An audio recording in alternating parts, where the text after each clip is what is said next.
How can you prove it? But when they see it coming over and over again, it's a phenomenon. You cannot disregard it. You see what I mean? So there is no question. There are things that are purely subjective. You cannot even have any way of measuring them. Or at least they tell you that the tools that are available to you are not enough to measure. So look for something else. Look for a new technique or a new tool or a new skill that will help you to understand this new phenomenon. You can separate these individuals from each other by these new techniques.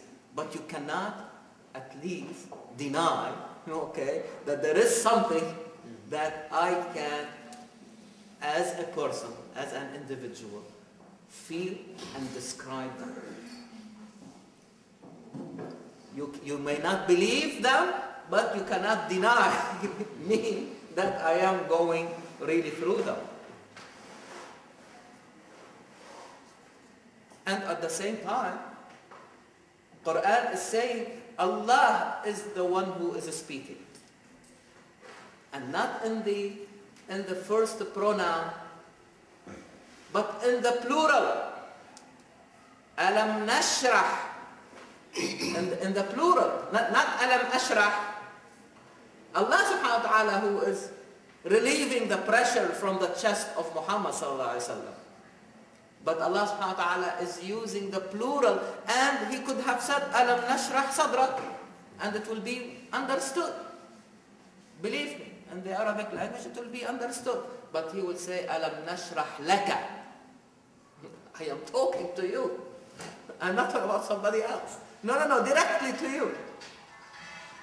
You are very important to us. And I am rewarding you with this comfort, with this relief, with this expansion of your chest. Which you can see how it is very metaphorical. But you start to understand it better when you refer it back to the tangible physical world where we can really understand it. It's easier for our comprehension, closer to our comprehension. Yeah, Bismillah ar-Rahman ar-Rahim. I think there is a key word here. It is really sharaha, that we need to understand. And we will try to apply the same methodology we did so far. So not just use the language, but also we use the word view. And that will help us to understand the meaning. And maybe we can also locate the time when this is happening. So anyway, the Arabic language also, the idea of sharaha, as Brother Walid explained also, that has the idea to expand something, because he says you can use it also for example, sharaha ad-dars, to explain something, to dilute, to make it understandable. And it's the same meaning also when you say sharaha al-laham, and you have shariha. It's also to, it's things were together, but you make it wider or bigger, and also Ibn Mandur in Lisan al-Arab, in the dictionary also, he said, شرح الله صدره لقبول الخير يشرحه شرحا فانشرح. And Allah subhanahu wa ta'ala would make it easier for him to accept, al-khayr, to accept good.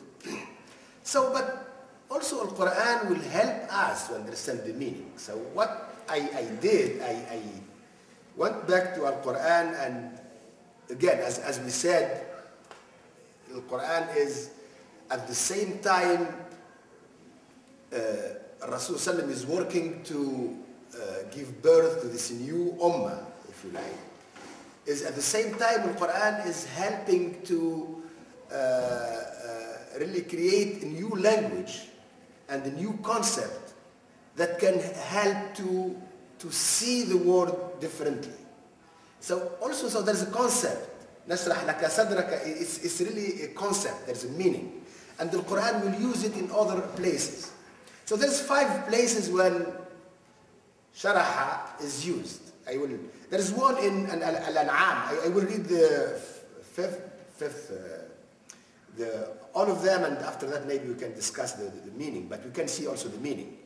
فمن يريد الله أن يهديه يشرح صدره للإسلام ومن يريد أن يذله يجعل صدره ضيقا حرجا كأنما يصعد في السماء كذلك يجعل الله الرجس على الذين لا يؤمنون.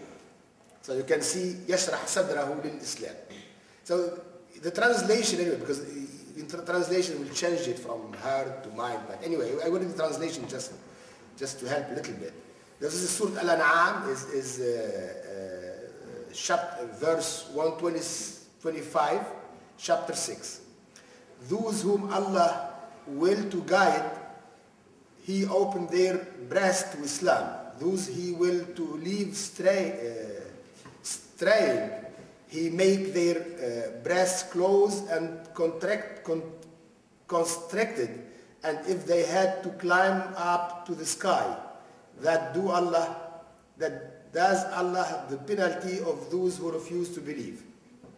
This is one. There's another one in Surah Al-Nahl, is chapter 16, verse 106. من كفر بالله من بعد إيمانه إلا من أكره وقلبه مطمئن بالإيمان ولكن من شرح بالكفر صدرا فعليه غضب من الله ولهم عذاب عظيم. This is very interesting because it's used in the negative way. It's not always in the positive way. But also it's not Allah here.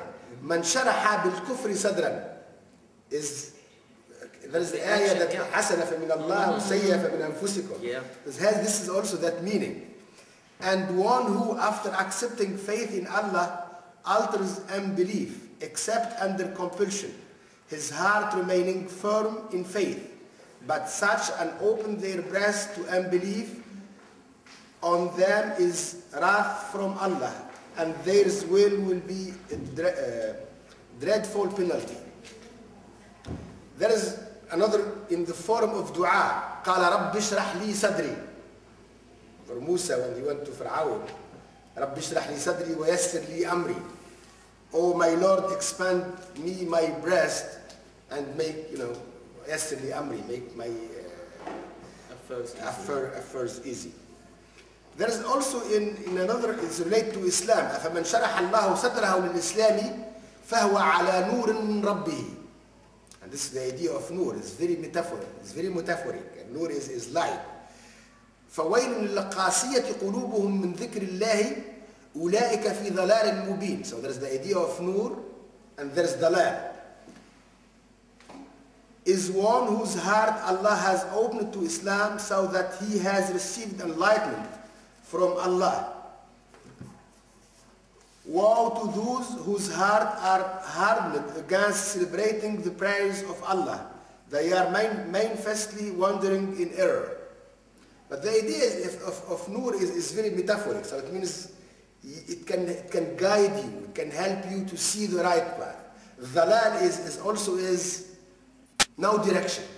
You lose that ability of meaning. You don't know which direction you will take. And there's the other one, ألم نشرح لك صدرك, we are talking about. So it's here is, what's interesting here is, the Quran is able to use it in both directions. It's very compatible, هديناه النجدين. And we saw, فمن أعطى واتقى وصدق بالحسنى فسنيسره لليسرى. Who, believe in that al-husna, if you like, in that high values and reference, and وَأَعْتَى وَاتَّقَى, that they give and and free themselves continuously from what they do. Allah subhanahu wa ta'ala will make it easy for them.